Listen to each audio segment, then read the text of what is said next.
With the support of the Alpha and Luna, I became the first female wolf in the United States to join a pack defense team. Every pack across the nation was informed of my appointment, prompting numerous alphas to visit and assess my skills in combat. Fortunately, I not only earned their respect, but also became a symbol of possibility for female wolves everywhere. Since then, many males within our pack and beyond have grown more accepting of the idea of a female warrior. And that's the story of how I became who I am today. Elizabeth King, 19 years old, the first female warrior, and recently promoted to chief warrior. I spend my days teaching the younger wolves and training with the defense team to ensure the safety of our pack. If our pack were ever attacked, it would be my responsibility to lead the fight and protect everyone. Wolves from other packs often request sparring matches with me, and I never turn them down. The rule is simple: I can take on any challenger, regardless of gender. The only exceptions are alphas and betas. There's no way I could defeat them, but against anyone else, I fight with everything I've got. Winning isn't just for my own pride,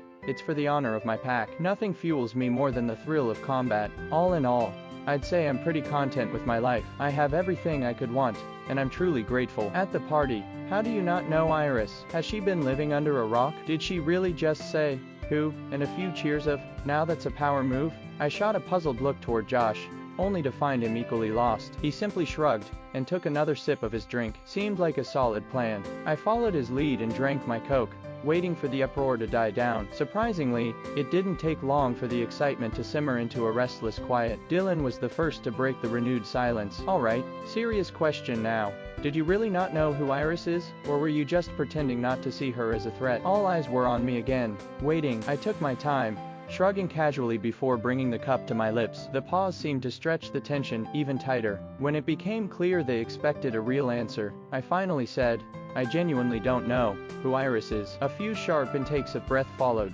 Someone exhaled loudly. "Just who is this Iris?" I wondered, scanning the room. Everyone seemed to be in on something I wasn't. Not that it surprised me. I've always been the last to catch on to gossip, always out of the loop when it came to pack rumors. "Damn, you really have been living under a rock," remarked a friendly-faced girl as she slipped away from her mate and made her way toward me. "Well, is someone going to tell me who Iris is, or are we all just going to keep gasping?" I let the question hang, glancing around the circle. "I'll fill you in," the girl offered with a quick wink. "Name's Haley, by the way," she pressed on without waiting for me to answer. "Since you broke through as the first officially recognized female warrior in the States, other she-wolves have started stepping into the ring, trying to follow the path you carved out. And just a few months ago, this wolf named Iris came onto the scene. She hasn't lost a single fight yet." I arched a brow, confusion tugging at me. How is that supposed to be bad news? Another female standing tall, crushing her opponents, making waves. That was the whole point of what I'd worked for. My victories were never just about the trophies.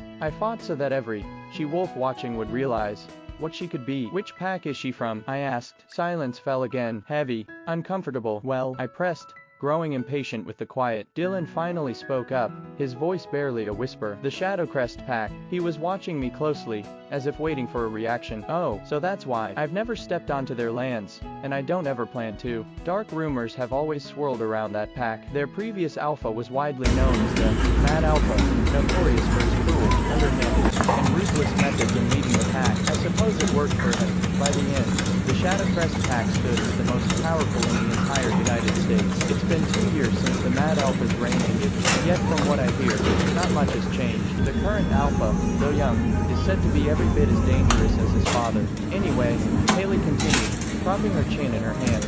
"Iris been challenging the top fighters in every pack, including you." She paused, letting the weight of her words settle. "And so far she hasn't lost. So Iris wants a match with me." I can't deny the flicker of excitement at the thought of real competition, but accepting a challenge isn't just personal, it's political. Our pack's reputation is built on honor and integrity. Aligning ourselves, even momentarily, with a pack like the Shadowcrest could tarnish everything.